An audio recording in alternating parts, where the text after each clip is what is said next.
depois do jantar de Natal. Percebi que meu cartão havia sido cobrado por todos os presentes. Papai disse: fizemos uma votação. Vocês não têm filhos, então deveriam pagar pelos que têm. Tremendo, peguei meu celular e falei: então você vai adorar o que vem a seguir. Ele riu. No dia seguinte, meu celular explodiu com 53 chamadas perdidas. Meus primos gritavam, minha mãe implorava, e meu pai também pediu para que eu parasse. Mas então eu disse: você só pode estar brincando. Minha mão ficou parada no ar, segurando o garfo. Eu tinha acabado de olhar meu celular debaixo da mesa. No começo achei que fosse algum erro. Havia uma cobrança de $13,642 no meu cartão de crédito naquela manhã, mas então vi os detalhes. Lojas de departamento, redes de brinquedos, lojas de presentes online, todos os presentes, cada um deles. Quem fez isso? Perguntei baixo, minha voz cortando o som de papel de presente sendo amassado e músicas de Natal sem graça tocando no alto-falante. Papai levantou os olhos da taça de vinho com total naturalidade, como se eu tivesse perguntado se o peru estava seco. Fizemos uma votação, ele repetiu: sério, você não tem filhos, então deve pagar pelos que tem. Eu pisquei. Aquilo fazia sentido? Bem, ele continuou, como se explicasse o clima: você não tem filhos, o resto de nós tem, então achamos justo você cobrir os presentes deste ano para os pequenos. Olhei para ele, depois para minha mãe, que rapidamente desviou os olhos para o prato. Minha irmã continuou bebendo vinho, enquanto os gêmeos dela abriam caixas de Lego que aparentemente eu paguei. Meu primo Jeff deu de ombros, constrangido, como se soubesse que era errado, mas também não fosse me defender. Você usou meu cartão sem pedir, eu disse. Decidiu que eu pagaria por tudo só porque sou solteiro. Você sempre diz que não se importa em ajudar, murmurou mamãe.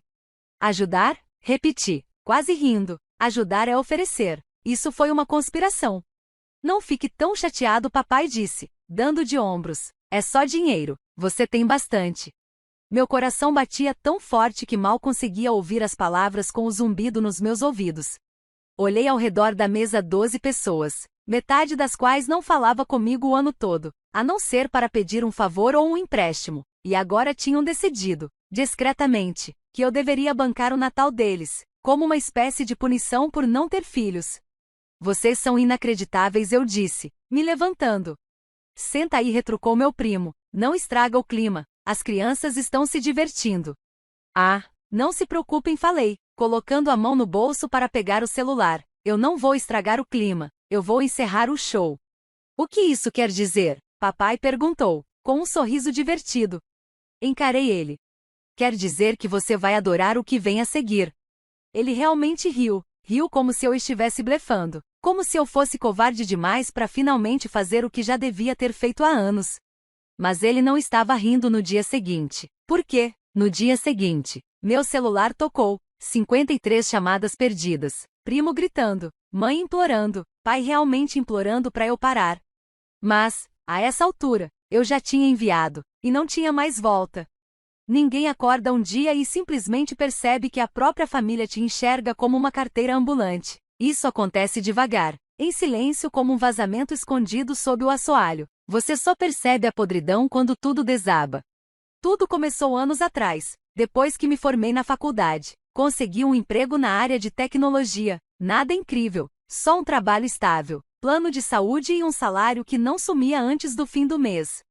Minha irmã engravidou aos 23 anos e voltou para casa. Meu primo Jason largou a pós-graduação e passou 7 anos se encontrando. Meus pais diziam que era só uma fase difícil para todo mundo. E eu era o que estava no controle, era o que sempre falavam. Você está indo bem, você não precisa de muita coisa. Minha mãe adorava me lembrar disso com aquele sorriso suave, quase condescendente. Você tem sorte. Você devia compartilhar essa sorte, disse minha tia uma vez, enquanto aceitava um cheque meu para pagar o aluguel do filho. No começo, era pouca coisa, material escolar para as crianças, dinheiro para gasolina de alguém indo a uma entrevista de emprego, uma vaquinha para presente de aniversário da qual eu nem sabia. Mas depois virou rotina. Quando meu irmão Dan perdeu o emprego, eu paguei o aluguel dele por 6 meses. Quando minha prima Sara quis abrir um pequeno negócio, banquei as taxas do Shopify e ainda comprei o estoque inicial inteiro. Ela vendeu 2 itens e nunca mais falou sobre isso. Quando o tio Greg teve um problema de saúde e não tinha seguro, adivinha quem pagou a conta? Pois é. Eu não reclamei, pelo menos, não no início. Fiquei me dizendo, é isso que famílias fazem. Mas sabe qual é a verdade? Famílias não te entregam a faca e agradecem por você sangrar. Eles me sugaram até não sobrar mais nada e eu deixei. O pior é que eles agiam como se estivessem me fazendo um favor. Você se sente bem ajudando. Seu nome está no cartão do grupo. Isso é especial. Não fica assim, tenso. A gente é família. Ninguém nunca disse obrigado, nenhuma vez. E não era só sobre dinheiro, era tempo, energia, atenção, minha capacidade emocional. Eu era a babá oficial, o contato de emergência, o socorro garantido. Uma vez, peguei uma gripe horrível na véspera de Natal. Mandei uma mensagem para minha mãe avisando que não ia conseguir ir.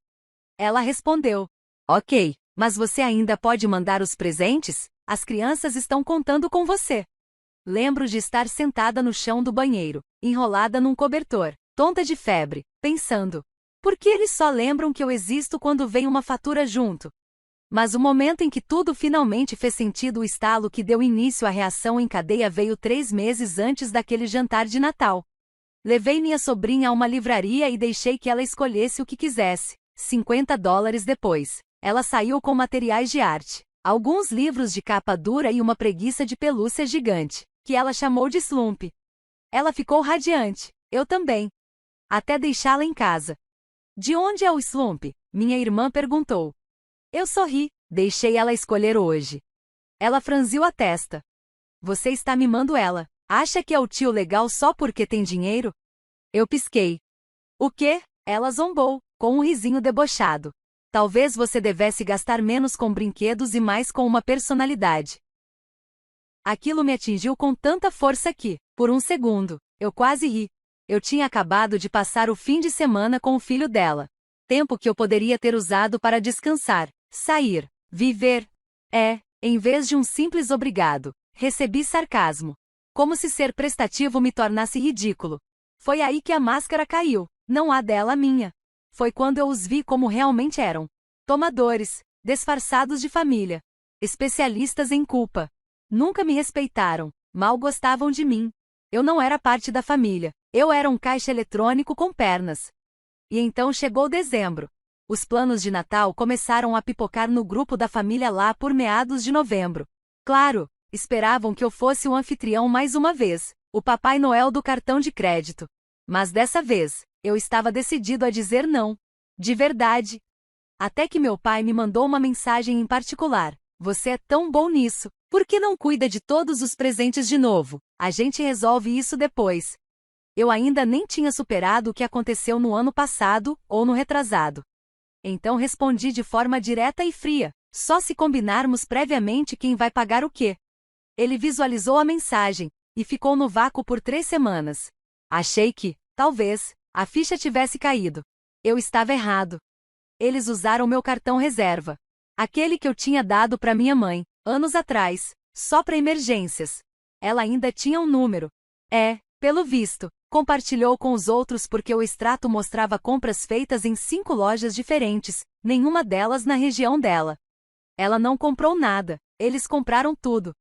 E quando eu mencionei isso no jantar, eles riram. Riram. As palavras exatas do meu pai. Nós votamos. Você não tem filhos, então deve pagar pelos que tem. Como se isso fosse justo. Como se isso fosse democracia. Como se eu não tivesse o direito de dizer não. Naquele momento, entendi que eles realmente acreditavam nisso. Acreditavam que eu existia para aliviar o fardo deles. Que o fato de eu não ter filhos me tornava devedor dos que tinham família de verdade. Como se minha vida, minha paz, meu tempo e meu dinheiro fossem todos menos importantes que os deles. E quando me levantei da mesa e disse que eles iam adorar o que viria a seguir, eles nem se importaram. Meu pai riu porque, para eles, eu estava só blefando. Como sempre. Mal dormi naquela noite. Não por culpa, ainda não tinha superado essa fase, mas também não estava mais preso nela. Fiquei acordado, deitado na cama, revivendo cada comentário passivo-agressivo, cada expectativa nunca dita, cada vez que me fizeram me sentir menos por não ter o que eles tinham. Crianças, caos, como se isso tornasse eles melhores, nobres. E eu, descartável. Mas, quando o sol nasceu e pintou o teto do meu quarto de um laranja suave, algo dentro de mim mudou. A hesitação saiu de mim como veneno. E o que ficou não foi só raiva. Era clareza. Eles queriam tratar isso como democracia? Tudo bem. Vamos falar de democracia. Abri meu laptop e digitei o seguinte. Assunto: mudanças na contribuição familiar efetivo imediatamente. Estou me afastando de qualquer tipo de suporte financeiro relacionado à nossa família extensa. Isso inclui, mas não se limita a, presentes de Natal, presentes de aniversário para menores ou adultos, contribuições para mensalidades escolares, empréstimos temporários para cobrir hipotecas, resgates emergenciais via Pix, transferências ou aplicativos como Venmo, despesas inesperadas com veterinário, consertos de carro ou assinaturas como Disney Plus. Se você usou meu cartão sem autorização, espere um estorno. Se você salvou meus dados ou os compartilhou sem minha permissão, espere contato legal. Você votou, agora é minha vez de votar. Feliz Natal da tia sem filhos. E então eu fui direto ao ponto. Todos os nomes naquele grupo de bate-papo. Meus pais, minha irmã, os 6 primos. Minha tia que ainda acha que eu devo algo a ela porque cuidou de mim uma tarde quando eu tinha 4 anos. Depois disso, desliguei o celular. Eles levaram exatamente 7 horas e 16 minutos para quebrar. Quando liguei o telefone de novo, ele explodiu como uma granada na minha mão. 53 chamadas perdidas. Dezenas de mensagens de texto. Vários áudios de parentes chorando. Primos me ameaçando de processo por danos emocionais. E uma mensagem da minha mãe que começava com: meu coração está em pedaços, e terminava com: isso é mais do que decepcionante. Meu pai me ligou 12 vezes. A última mensagem de voz dele era só uma frase: por favor, pelo amor de Deus, não faça isso. Mas já estava feito. Por quê? No momento em que perceberam o que eu quis dizer com chargeback, eu já tinha falado com meu banco. A denúncia de uso indevido foi aprovada. Mais de $600 em compras não autorizadas foram bloqueadas. As casas de sonho da Barbie? Os rifles Nerf de alta precisão? Em espera. Os iPads e as caixas natalinas? Devolvidos. E a cereja do bolo? Congelei o cartão de emergência. Então, quando minha prima Sara tentou usá-lo para reservar um hotel mais tarde naquela noite, recusado 2 vezes. As consequências foram nucleares. No dia seguinte, recebi uma ligação do meu tio, um dos poucos que nunca me pediu dinheiro, mas também nunca disse nada quando os outros pediram. A voz dele veio baixa, envergonhada. Sua mãe está chorando. Ela disse que você arruinou o Natal. Eu não hesitei. Não, eles arruinaram tudo quando decidiram transformar meu cartão em conta conjunta. Eles ficaram sobrecarregados. Não, eu o interrompi. Eles agiram com direito. Tem uma grande diferença. Silêncio.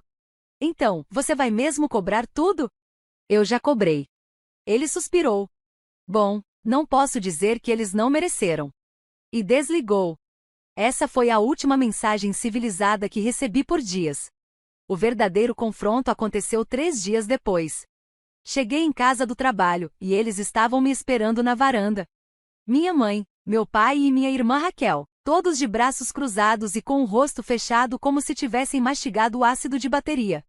Podemos conversar? Minha mãe perguntou, com a voz trêmula. Abri a porta. Digam logo o que vieram dizer. A gente não queria que isso chegasse a esse ponto, ela disparou, nervosa. A gente só achou que o quê? Cortei. Que eu ia sorrir, engolir o prejuízo de novo e dizer, claro, me roubem, mas tragam a gemada. Meu pai tentou intervir. Filho, não vamos transformar isso numa guerra. Somos uma família. Eu ri, alto. Vocês declararam guerra quando usaram meu cartão sem permissão e chamaram isso de votação. Aquilo não parecia família. Parecia traição. Raquel revirou os olhos. Ai, meu Deus, você ainda está nessa? Tá agindo como se a gente tivesse esgotado todas as suas economias. Eu paguei o conserto do seu carro no verão passado. Gritei, porque você disse que não conseguiria chegar ao trabalho com o para-brisa rachado. Você disse que ia me pagar. Ela bufou. Você ganha 6 dígitos. Você aguenta. E é por isso respondi, me aproximando, que isso acaba agora. Vocês todos me tratam como se eu fosse só uma carteira ambulante que, de vez em quando, aparece com uma travessa de comida. Os olhos da minha mãe se encheram de lágrimas. A gente só queria dar um bom Natal para as crianças. Então rouba de mim? Respondi. Meu pai deu um passo à frente. Chega! Isso já passou dos limites. Você precisa resolver isso. Cancele os estornos. Agora. Eu olhei para ele. Não disse nada. Então ele tentou outro caminho. Pense em como isso parece, falou com um tom sombrio. O que você quer que as pessoas digam? Que você traiu a própria família por causa de uns brinquedos. Nem pisquei. Quero que digam que finalmente criei coragem. E então eu disse a única frase que fez minha mãe perder o ar. Raquel gritar e meu pai empalidecer completamente. Eu terminei com todos vocês. Já bloqueei todos os seus números. A partir deste fim de semana, tô me mudando para outro estado, sozinha. O silêncio foi glorioso. Abri a porta da frente. Agora saiam da minha varanda. As primeiras 48 horas depois do confronto foram de um silêncio absoluto. Honestamente, foi lindo. Sem ligações, sem mensagens passivo-agressivas, sem bombas de culpa disfarçadas de conversa de família. Pela primeira vez em anos, eu respirei, de verdade. Sentei no chão com uma xícara de café, ouvindo uma playlist aleatória do Spotify e sentindo, pela primeira vez, que não estava carregando o peso de ninguém. Ninguém esperando que eu pagasse uma conta. Ninguém precisando que eu salvasse o dia. Paz. Mas eu conheci a minha família. Eles não desistem fácil quando perdem seu patrocinador preferido. No terceiro dia, começaram a engatinhar de volta. E claro, no único idioma que conhecem, manipulação. Talvez a gente devesse conversar como adultos. Sua mãe tá doente de estresse. Tá feliz agora? As crianças estão perguntando por que o tio fantasma não liga mais. Vi as mensagens. Não respondi. Porque eu sabia que eles não sentiam minha falta. Sentiam falta do que eu proporcionava. Mas então algo inesperado aconteceu. Uma mensagem do meu primo, Jason. Eu estraguei tudo. Podemos conversar? Não respondi. 1 hora depois, ele estava na porta da minha casa. E parecia diferente. Não o Jason sonolento, de moletom e sarcasmo pronto. Estava limpo, cabelo arrumado, blazer, até um relógio no pulso. Parecia que estava encenando o papel de irmão funcional. Me matriculei em uns cursos online e ele disse: Marketing, tô começando a trabalhar com um amigo para tentar algo novo. Sério? Fiquei em silêncio. Sempre tive inveja de você, ele disse, depois de uma pausa. Foi por isso que reagi assim. Você tinha sua vida, sem caos, sem filhos, sem aquele barulho eterno, e eu odiava isso. Inclinei a cabeça. Você tá aqui por dinheiro? Não respondeu rápido. Vim dizer que não sou mais sua sombra. Por um segundo, eu acreditei. De verdade. Ele foi embora. 30 minutos depois, recebi um alerta do banco. Alguém estava tentando redefinir o acesso à minha conta online. Adivinha quem? Jason. Ele não tinha mudado. Tava atuando. Não veio se desculpar. Veio ver se eu ainda caía nas lágrimas dele. Bloqueei tudo. Mudei todas as senhas. Congelei o cartão reserva. Alertei o banco de novo. Essa foi a última vez que alguém da minha família tentou se aproximar de mim. E foi aí que veio a liberdade. Encerrei meu contrato de aluguel. Aceitei um novo emprego em outro estado, com salário melhor, apartamento novo, e nenhum parente num raio de 640 quilômetros. Mas o melhor nem foi o trabalho, nem o recomeço. Foi a mensagem da Kelly, esposa do Jason. Eu vi o que ele fez. Tô entrando com o pedido de divórcio. E obrigada, você foi a única pessoa que realmente me ajudou. Isso me atingiu mais forte do que eu esperava. O tempo todo. Ela sabia o que estava acontecendo, mas ficou em silêncio até agora. De repente, percebi, talvez minha decisão não fosse só por mim. Talvez o fato de eu ter me escolhido tenha dado coragem para outra pessoa fazer o mesmo. Antes de sair da cidade, deixei uma última mensagem no grupo da família.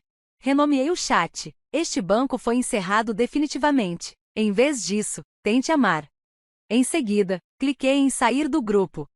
Enquanto dirigia para longe, o carro lotado até o teto com caixas, música alta pelas janelas. Eu sorri. Eu estava sozinho.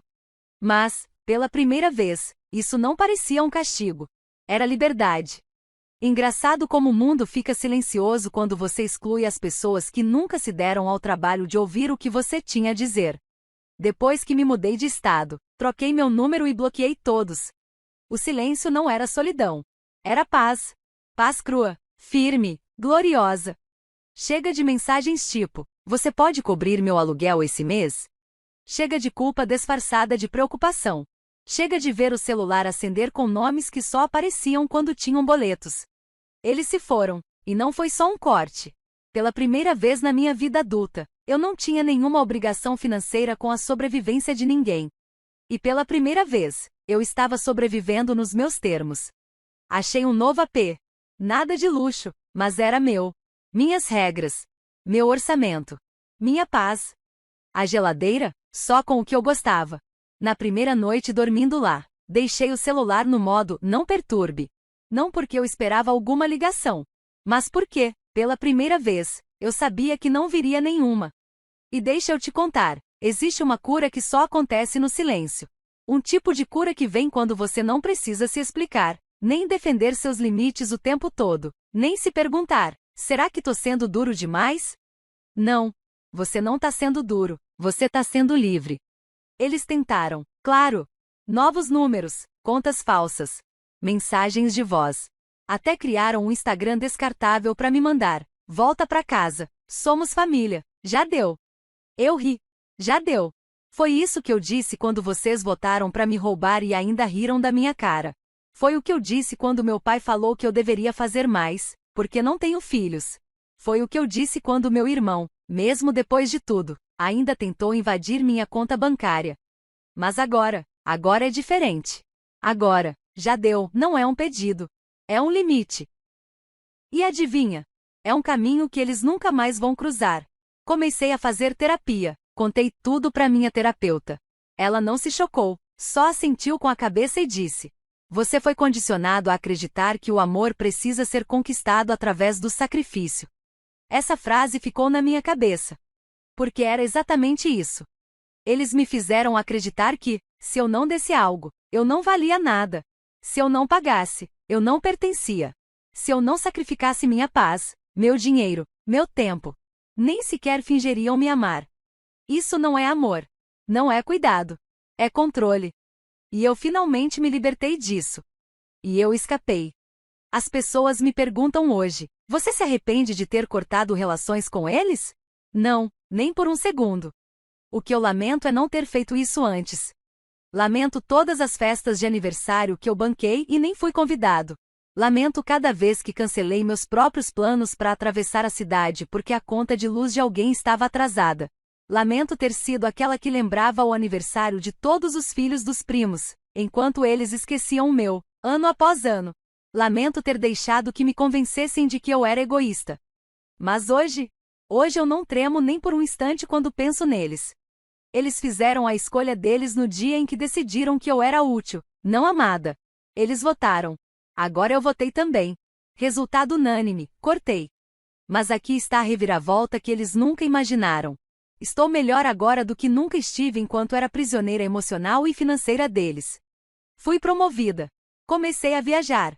Estou namorando alguém que não me pede nada além de verdade e carinho.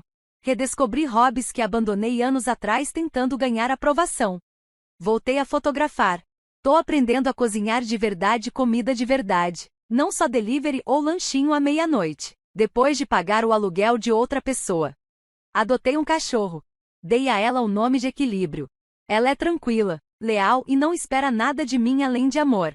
Honestamente, isso já é mais do que a maioria dos meus parentes de sangue me deu na vida. E quando achei que essa história tinha terminado, recebi uma mensagem de um número desconhecido. Ele saiu. Vamos nos divorciar. Só queria que você soubesse. Era a Kelly, agora ex-mulher do Jason.